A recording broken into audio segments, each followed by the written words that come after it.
Ei pessoal, aqui é a Thalita e bem-vindos à Casa da Coruja. E hoje a gente vai conversar sobre um dos maiores clássicos brasileiros, Dom Casmurro. E, gente, traiu ou não traiu? Já vou começar falando que não importa se Capitu traiu ou não traiu Bentinho, porque esse livro não é sobre isso, ele não é uma investigação policial sobre o passado de Capitu. Ele é muito mais do que só esse grande mistério que envolve toda a obra.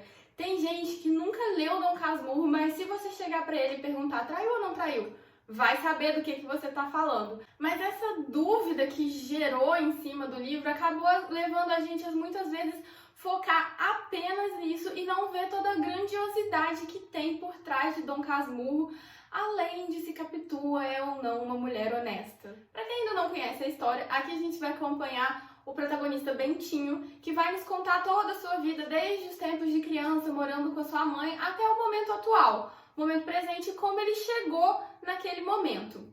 A gente começa a acompanhar a vida do Bentinho a partir de um evento que mudou completamente a sua vida.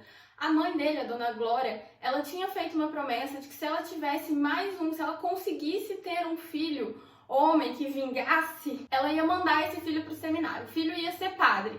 E aí, quando o Bentinho atinge a idade de ir para o seminário, ali por volta dos seus 10 anos, é quando vai começar a narrativa dessa história e a gente vai acompanhar todo o drama da mãe dele, que quer cumprir essa promessa, mas ao mesmo tempo não quer ficar longe do filho, não quer se afastar do filho. Enquanto a gente acompanha a mãe dele nessa briga interna aí entre mandar ou não o filho para o seminário, a gente também acompanha o Bentinho enquanto ele vai nos contando sobre o seu amor de infância pela Capitu e por quem ele já tinha ali um sentimento, um amor de criança, mas já tinha um sentimento ali presente.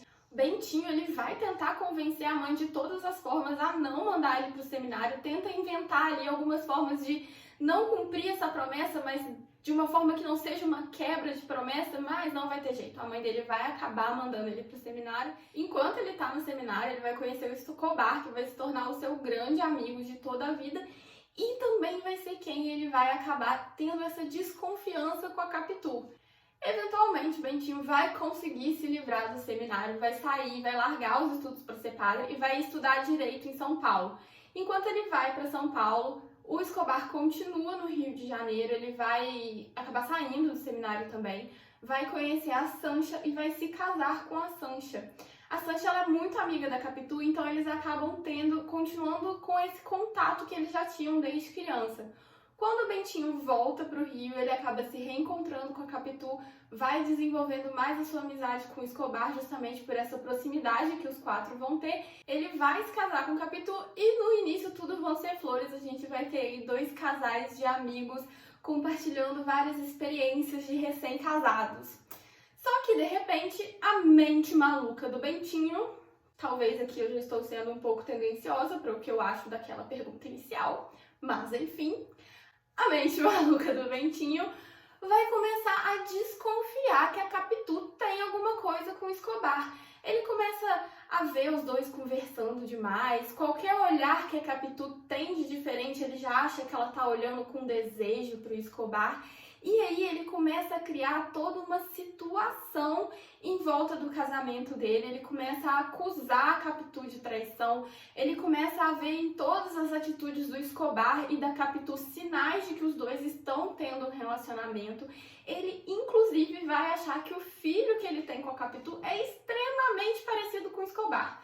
Ele não tem certeza da paternidade daquela criança, porque, olha só, cara de um focinho do outro, muito igual, não sabe se é o filho dele. E a partir daí desenvolve a grande narrativa do livro, que é a gente acompanhar essa obsessão que o Bentinho vai ficar com essa suposta traição, ele procurando encontrar pistas da traição da Capitu, ele questionando ela a todo momento, querendo saber, mas você tá me traindo? O que você estava fazendo naquele dia? Questionando o Escobar, olhando com desconfiança, e toda essa obsessão acaba destruindo completamente a vida do Bentinho, porque ele não consegue mais ter um casamento feliz com aquela mulher que ele sempre falou que amou, que ele era apaixonado desde a infância. Ele não consegue mais ter um minuto com a Capitu sem pensar que ela tá mentindo pra ele, que ele tá traindo ele, que ela está traindo ele. Desde o primeiro momento que o Bentinho começa a desconfiar da honestidade da Capitu, da fidelidade da Capitu, o casamento deles se torna o inferno. Aquilo que antes foi o casamento dos sonhos, o casamento com o seu amor da infância, de repente é um ambiente só de briga, de crítica, de desconfiança. E a gente vai vendo o reflexo de toda essa obsessão na personagem da Capitu. É importante a gente falar aqui que a gente não conhece realmente Capitu. A gente não sabe os pensamentos, os sentimentos, o que ela fez, o que ela não fez. Porque esse livro é todo contado em primeira pessoa pelo Bentinho. Então a gente só conhece a Capitu através dos olhos do Bentinho. E a gente tem um narrador aqui completamente não confiável. Porque a gente tem um narrador que sempre desconfiou da Capitu. A imagem que a gente tem dela tem na frente esse vidro da desconfiança do Bentinho. Então a gente não consegue nem afirmar com certeza qual seria a personalidade dessa personagem. A gente percebe que o Bentinho, desde muito cedo, ele vê a Capitu como uma mulher independente, ainda que uma criança, né? Mas independente, à frente do seu tempo. Mas, ao mesmo tempo, essa independência toda dela sempre causou um certo desconforto no personagem. Até a frase icônica desse livro, que é olhos de cigana, oblíqua e dissimulada, ele fala isso sobre uma criança de 10 anos. Como que uma criança de 10 anos pode ter olhos oblíquos e dissimulados? Então, assim, ele sempre viu essa personalidade da Capitu com um certo receio, um certo medo de toda essa independência. E na própria narrativa do Bentinho, a gente vai vendo que a personalidade dela vai mudando aos poucos. Ainda que essa personalidade a gente só consiga ver através dos olhos dele, mesmo através dos olhos perturbados do Bentinho, a gente consegue ver essa mudança. Porque, como eu falei, desde criança ela era muito alegre, muito pra frente, conversava com todo mundo, falava sobre vários assuntos. E quando o Bentinho vai começando essa desconfiança e vai constantemente encurralando, questionando, desconfiando, colocando ela sobre esses holofotes assim da traição, de você não estar sendo honesta comigo, a gente vai vendo a personagem se retraindo, ela se tornando cada vez mais introspectiva, mais quieta, para de sair de casa. A gente vai vendo que as agressões do Bentinho acabam fazendo com que ela vá se diminuindo, ela vai tentando se adequar àquele novo ambiente para tentar trazer a confiança do Bentinho de volta. Então, gente, na verdade, o que a gente tem aqui em Dom Casmurro não é um romance investigativo sobre a traição ou não da Capitu. A gente tem aqui um romance psicológico altamente complexo e bem desenvolvido. Machado, ele foi tão genial nesse livro, ele conseguiu construir um personagem tão bem construído, tão profundo, tão complexo, que a gente não consegue, durante toda a narrativa, perceber se ele tá ou não certo, se ele realmente foi traído ou se isso é uma loucura da cabeça dele. A gente mergulha a fundo na mente obsessiva do Bentinho, a gente vê com os olhos dele o que tá acontecendo, e assim, ao mesmo tempo que a gente consegue ver as cenas como, meu Deus, realmente a Capitu traiu, olha aqui, tá na cara, olha o que tá acontecendo, ao mesmo tempo a gente fica assim, não, mas será que esse cara não tá, é muito doido? Será que ele não é só um personagem altamente inseguro e egoísta, e isso aqui não tem nada acontecendo? Então, esse livro é um relato exclusivo sobre o Dom Casmurro, sobre o Bentinho. O Capitu entrou nessa de gaiato. Machado não queria mostrar pra gente a personagem da Capitu, até mesmo porque a gente não conhece a personagem da Capitu.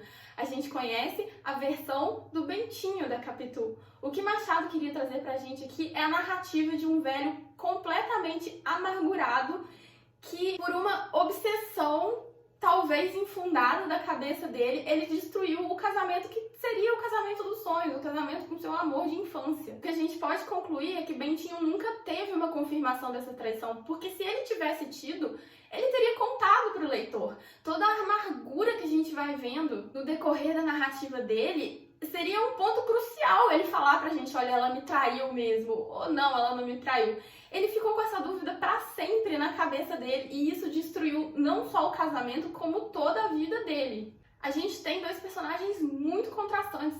A gente tem o Bentinho mais novo, que era um jovem promissor, estudante de direito, que vinha de uma família tradicional do Rio, que conseguiu se casar com o amor da sua vida, montou a vida perfeita. E ao mesmo tempo, no tempo presente, a gente tem um velho amargurado, sozinho, andando de trem no Rio de Janeiro e ganhando o apelido de Dom Casmurro. Então, assim, a gente vai vendo como toda essa situação mudou completamente a vida do personagem. O que poderia ter sido, assim, a história de uma grande história de amor, ele poderia estar nos relatando como foi perfeita a vida dele, de repente se transformou numa grande tragédia. Se você for ler esse livro, gente, não vai com os olhos só de tentar descobrir se Capitu traiu ou não. Vai com os olhos realmente de descobrir a vida, o psicológico desse personagem. A gente, nesse romance, a gente tem um estudo muito profundo de Bentinho. Através das falas dele, através dos sentimentos que ele vai passando pra gente, de acordo com que ele vai contando a história dele pra gente, a gente consegue ver como esse personagem é um personagem angustiado, revoltado com a vida por suas próprias escolhas. O que ele fez levou ele a ter a vida de uma certa forma infeliz que ele nos retrata no momento presente da narrativa. Só para não deixar a pergunta não respondida, na minha opinião, Capitu não traiu o Bentinho. Eu acho que foi tudo uma grande obsessão da mente dele. Eu acho que ele é um personagem altamente inseguro. A gente vai vendo por vários relatos da narrativa dele que em vários momentos ele transparece essa segurança, ele mostra essa insegurança pra gente. E eu acho que quando ele se viu ali numa vida calma, numa vida perfeita, ele começou a criar motivos para não estar perfeito justamente por conta dessa sua insegurança. E eu espero que vocês tenham gostado dessa resenha. Dom Casmurro foi o livro que me fez me apaixonar pela literatura brasileira. Até então eu tinha lido muito pouca coisa e quase exclusivamente para a escola. Eu tinha aquele preconceitinho de achar que literatura brasileira é chata, vamos ser sinceros, mas Dom Casmurro quebrou isso completamente para mim. A partir de então fui atrás, o meu nichinho aqui de literatura nacional tá crescendo cada vez mais. Me conta aqui nos comentários se você já leu o livro, o que você achou, se Capitu traiu ou não, se você conseguiu ver toda essa outra profundidade do livro, além dessa pergunta. E eu vejo vocês no próximo vídeo. Tchau!